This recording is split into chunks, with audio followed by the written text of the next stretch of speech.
Hey everyone, and welcome to another Riverdale recap on the channel. My name is Matthew, and I'm of course joined by my one of co-host and best friend. Callum. And we're also joined by Josie, McCoy, and the Pussycats because they're back in Riverdale. Do Callum, you even it's remember their names, Matthew? Valerie and Melody. Only reason I know that is because I watched the episode like an hour ago, and we were supposed to Surnames? Valentine and Valerie. I don't know what's that Valerie's surname. Brown. Damn, I did know that. I was Per, close. per I Matthew. Literally, the last scene of the episode is remember these names, and then she lists them. So I mean, We've got so you many failed the returning first characters hurdle. here. Yeah, we've got so many returning characters here. Josie, Sweet Pea, Tony, Dr. Curdle Jr. It's full of everyone. It's got so many surprises. So I'll pass over to Cam to explain what's been happening in our favorite TV show. So in this episode, we get a massive change of pace narratively. We've sort of been stuck in some darker stuff. Dealing with PTSD and addiction, and Betty's personality. Ha ha ha. But here we take a bit of a lighter side aside from the death stuff regarding Josie's dad. But I'd say it's a huge change of pace. Specifically based on the characters that we see here. It opens with Melody in New York, I believe, with sharing an apartment with her girlfriend Val and Val's boyfriend, and they return to Riverdale to help with a sort of disheartened Josie, help her perform this song for the album, and then they're sort of roped into the classic Riverdale hijinks of we've got to save this town, so let's assemble a crowd of 80 people. I'm sure that'll work. And it's a musical episode as well. I was going to do that Oh in a sing-along dear voice, God. and then I decided to stop. I was like, no, Mm. no way I'm doing that. It's No, quite the initially, like I loved the change of pace. I was like, right, okay, I am absolutely sick of most of these characters. I mean, I don't know what show we'd have left. Because I'm like, oh, Archie's a bit annoying. Betty's dead Veronica to doesn't us. doesn't doesn't really get any storylines. Betty's personality's horrible. Jughead's a bit dull, and then I'm like, oh my god, who's left? So I was like, Pop oh, Tate. yeah. There's Pop Tate, there's Tabitha, and there's Hiram. Make that a show. I think that'd be gold. But but I was really liking the change of pace, and I was just like, wow, this is something fresh and different. We haven't seen anything like this in multiple seasons. And then the music came in, and I was immediately just like, Fuck. fuck this. Yeah. Because her singing doesn't even make sense in universe. There are scenes obviously where they perform live and where everybody is recognizing that they're singing music. But Yeah. here, Tabitha's just like, what are you doing in Riverdale? And then she just she just performs, a one woman show where she's coming down the stairs in a ball gown. And I was just I like, have I such a would have crush on loved Tabitha it. Tate. I'm just putting it out there. Yeah. I'm sorry. Okay, That's an Matthew did it was not relevant to what I was saying whatsoever, but like fair enough. I was just gonna say it would have been great, if we'd sort of had a breakneck cut to Tabitha just be like, what are you doing? Which I mean you apparently would have loved. Yeah, I mean, Tabitha's a standout of this season for sure. She's also a good character. You're like, she's Um, a standout in my top 5 celebrity crushes. but yes, I think this episode is a real nice change of pace. You're absolutely right, and they bring back a lot of familiar characters, like we're saying. Sweet Pea gets a nice few moments in here. Dr. Curdle Jr. as well, and yeah, and Josie just calls out Hiram, just calls him a little bitch, which I thought was absolutely hilarious. Mark Consuelo, I felt the need to passionately defend Mark Consuelo despite the fact that Hiram's done horrible things. Hiram it wasn't a good look for him. I'm sure it No, wasn't. well, talking about his look, Hiram looked so comically short in that scene. He stood next to this reasonably tall hotel manager, but in comparison, he was just there in like his old man pajamas, and he looked Yeah, he looked tiny. it's old And I man pajamas. I was very curious as to how tall he was. Do you want to hazard a guess? I looked it up.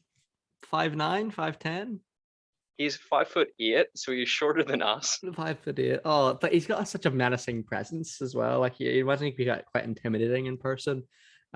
He's one of those people where like if he was on Cameo, I would 100% get him to just say subscribe to the Movie Mates channel before every video of ours. Like if he does Cameo, like that'll be fantastic. Yeah, like what was your just thoughts on how they sort of handle the Josie and the Pussycats? Because it's clear that Josie's kind of this famous superstar now. Mm. You know, she's kind of and I kind of like that scene with Hiram actually, because it kind of suggests that, you know, she's kind of above him, like she, you know, no matter like, you know, what he does to the town, like, you know, she's a global superstar, like everyone knows who she is. So it was nice to get like a Riverdale success story in there, you know, after the time jump. What was your thoughts on that? Yeah, I think, how they've played it is very strange because Josie and the Pussycats are, this massive part of Archie Comics. They've had their own movie. They're huge characters, but I feel like their reputation within the show doesn't match up to how like much screen time the show has given them or how Yeah. much prestige they've actually been given within the show. We see them like peppered throughout the series, and we haven't seen them in ages, and now it's just like global superstars. They're the talk of the town. I mean, even the fact that they were like, Riverdale celebrities is strange. When sure they're a group, but I mean they're probably not even the most talented singers in Riverdale. So I mean, I was kind of thrown, and I just feel like the in-universe prestige of the characters just doesn't match up to what we've actually seen. I'm still glad they brought back the original actresses as well, though. It's a nice touch that Yeah. Riverdale has where they bring back, you know, characters that we're seeing for, you know, 5 minutes in a season and now they're still back, you know. It gives me hope I that mean they that, can. that does mean that like Josie has binned off her new lineup even faster than she binned off these Pussycats. Yeah, it does mean that, doesn't it? Um, yeah, I think the film, oh, sorry, the film, I think the episode tried. I would have rather it be just that 100% positive episode rather than have this whole conspiracy behind her dad's death. That felt really, really off pace. Like that. What's Yeah. it? This guy's name is Toot Sweet or something. That is generally maybe one of the worst scenes in Riverdale. Just the fact that she's like, you know, Yeah. it felt so unnecessary and out of place. Me, it really did feel bad. And it was clearly because there's this thing that not I mean not everybody might know this term, but a backdoor pilot, where you essentially make a pilot for a TV series within an existing show's series lineup. So the Flash was introduced in a two-part episode of Arrow, and then its pilot spun out of that. Ravenswood was set up in season 4 of Pretty Little Liars. That's just Torchwood a with current Doctor Who, I reference because guess, I'm a because little I'm bit. rewatching the show. Yeah, how Torchwood was spun on Doctor Who.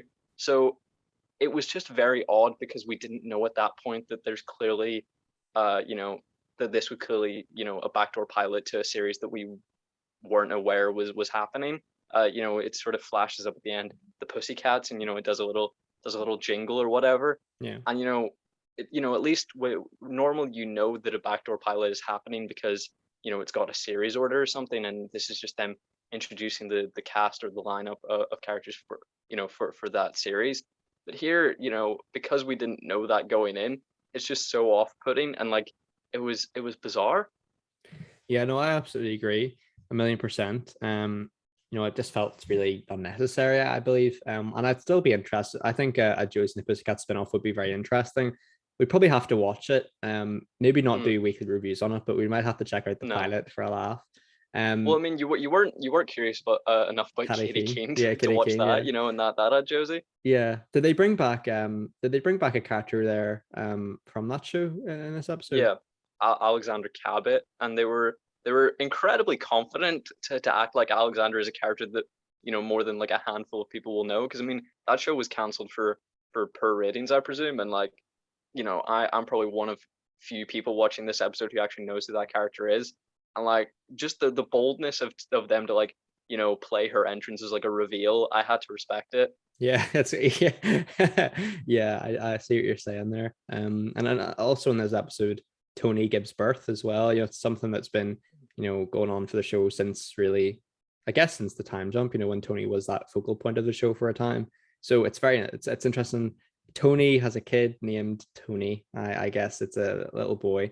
How did you felt like that they dealt with that in the episode then? But I think that's going to be last time we see her then in the in the show for a bit. I mean, I feel like it was a bit, obviously, within the universe, obviously Tony can't control when she has a baby. So the fact that it happens during, Josie's attempt at a touching tribute to her dad is obviously not controllable by the characters in the universe, but it is controllable by the writers. And I just felt like it was insulting to Josie to not give her moment because they've they have a specific part of this episode where they touch on how many injustices or terrible circumstances Josie has experienced in her life in Riverdale. And this is her essentially trying to finally emotionally deal with the death of her father, after only having the news recently. And then I just thought it was a bit insulting to just not Yeah. even give her like 3 minutes to have a bit of character development. I love how she puts Betty in her place in this episode, which Mm, is like, yeah, we only had one conversation in high school. yeah, but also there's like several flashbacks to her experiences in Riverdale. Did I it can't remember any like of them. no, I remember like I vaguely remember some of them, but like the heart, no. No. The you know The sweet pea her romance I and do remember her actually. her and Chuck, you told me about like them having like a moment in Pops, which I had no memory of. No. But the one I really don't remember is Jughead robbing Pops in a serpent mask.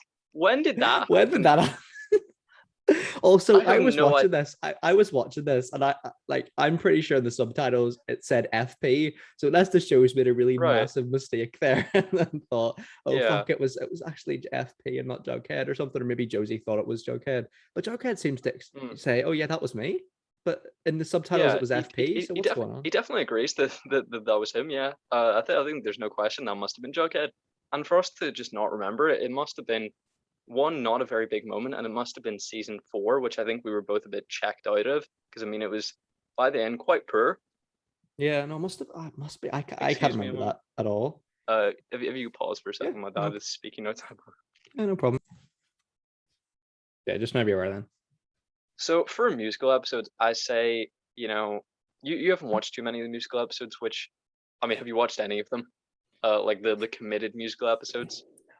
No, I assume this is our musical episode of the season, because we've Yeah, only got 4 episodes left, I think, and they don't really have room to be like, and we're putting on a musical at the school, and I don't think they'd have the resources to do so anyway. So I assume this is our musical episode of the season.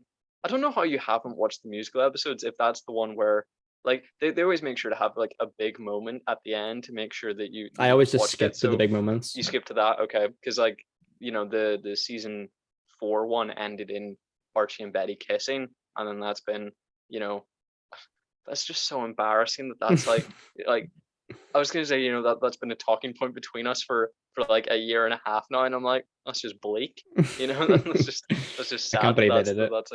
that's a statement. Yeah. Uh, but for a musical episode, I'd say most of the performances were pretty solid. The first one I think was it was just a bit too jarring because it wasn't what I thought we were getting. But Val and Melody's performance of a physical, I genuinely think is one of the few on the show that hasn't made me feel ill. Like it was actually pretty strong, that, and I think when Veronica performed "Shallow" earlier in the season, I think those are two actually Yeah. fairly impressive performances. Yeah. Camila Mendes, that they can sing. She's very, very good. Yeah. Um, so yeah, I have to agree. Like for a musical episode, it wasn't that bad. So I might have to go back and watch the ones that I missed or skip. Well, Yeah. skipped. And I think we see Josie on tour, and we see the right before her Berlin gig, her mom called her to tell her the news about her dad. Could have waited 2 hours. yeah, ruined the gig for 80,000 Yeah, people. because I mean she says, "Mom, I'm about to go on stage in front of 80,000 people," and she's like, "Yeah, I know. I Your just dad's dead. needed to tell See you ya. this," and I'm like, well, yeah, you needed to tell her that, at some point. You could have waited 2 hours. Yeah, yeah. Like, what's Because Sierra she's doing? like yeah, just go on stage, enjoy yourself, and I'm like, well, no, obviously she's going to be devastated, obviously she's not going to be able to perform, like are you that dumb? I know. Like, where did they get the Pussycat van from, or the Pussycat bus? Like, is Oh, that? I couldn't tell you because it seems to be like within 5 minutes of deciding that they're going to go on tour, they have a tour bus, and their partners have come down from New York somehow. Like it's maybe the next day, but either way, it's an impressive turnaround. Absolutely, it absolutely is a impressive turnaround. Definitely. So, we've talked about the attempt at a touching tribute from Josie, and she performs Nina Simone's "Stars," which is my favorite Nina Simone song, and I was happy that they didn't butcher it because there have been quite a few songs that I enjoy that have sort of got a bit of a butchering on the show. I I just don't think that the song suits Josie's kind of like grand style. It's meant to be sort of a more like quiet, poignant, tragic song, but she was sort of playing it a bit operatic. I don't know if No, I that's see what you're accurate, saying. but She's got a very it was powerful more voice. like, yeah, grand, and I didn't think it fit the song.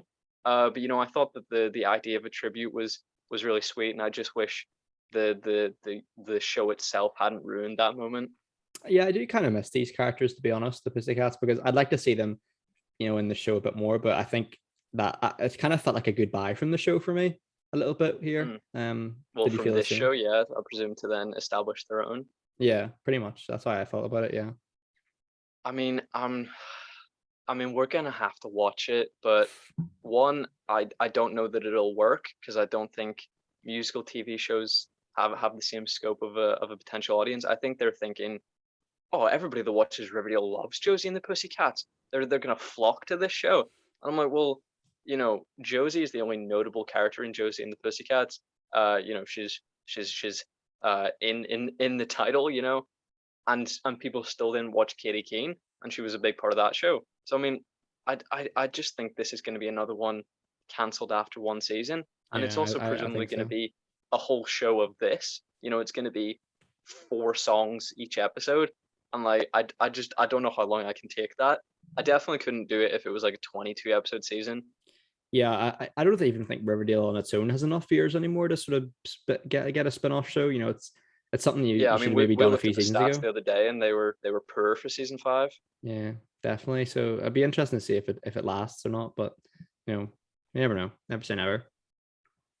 Yeah, I don't have anything else on the episode, Matthew. Do you have anything No, else? no, me neither. If I were probably gonna hop into your rating, I did like that they brought back a lot of returning characters from previous seasons. I thought it was a nice change of pace. The musical stuff's not my favorite, but I didn't mind it too much. So I'd probably give it a 7.5. I think a solid episode Mhm. overall. What about you, Callum? Yeah, there were 4, I'd say, notable performances within the episode, and I'd say I was, perfectly pleased to be watching 3 of them, which is, I mean, is a good success rate for this show, honestly, because the more dedicated musical episodes usually don't go down as my favorites. But the fact that they had actual talented singers in this one, carrying the music rather than a couple of people who I won't mention, you know so it's sort of bringing down the vibe in the normal musical episodes. Here, I am concerned about the spin-off that they were clearly setting up. I don't think it could be perfectly good, just not for us or not for me. I think we're maybe just not the intended audience. We're not necessarily musical fans. We like good stuff. So I mean, if something is universally praised, we'll probably appreciate it. La La Land, things like that. Yeah, We're fans, but certainly. I think you know a year, like multiple years commitment to a TV show is a big deal for some people. Not for me. Like I'll watch any old shit, but for a lot of people, that is a dedication, and I think it won't be for a lot of people. So I'm a bit concerned about the future of that show, if there is one. I don't think there's been an official confirmation, but I mean, if you're, you know, essentially establishing a backdoor pilot and then like mocking up a logo at the end, I have to assume that's the intention. So I'd say this episode was pretty strong. I really liked the attention being taken away from the core 4, because I think they managed to be some of the worst characters in their own show, which I mean is a bit of a problem that I hope they can try to combat with more creative episodes like this in the future. So arbitrarily, I'd rate it quite highly. I'd say an 8.5, Yeah, an definitely. arbitrary 8.5. Yeah, definitely a nice change of pace for the show. Certainly, given how dark season five's been. Um, and it seems like they return a lot in the next episode. With the promo. So yeah, and that wraps up another Riverdale recap on the channel. Thanks so much for your time today, Callum. Always a pleasure. Thank you. And thank you very much, viewers, for your time. Hope you guys enjoyed. Please be sure to like, subscribe, and comment your thoughts on Riverdale season 5 down below if you're watching it. We'd love to read them. And yeah, stay tuned on the channel. We're always going to be pumping out videos, hopefully, and maybe like 2 or 3 a week, maybe a bit more if we can. So yeah, hope you guys are all well. Hope your family and friends all safe and well too. Take care, and bye bye. Bye bye.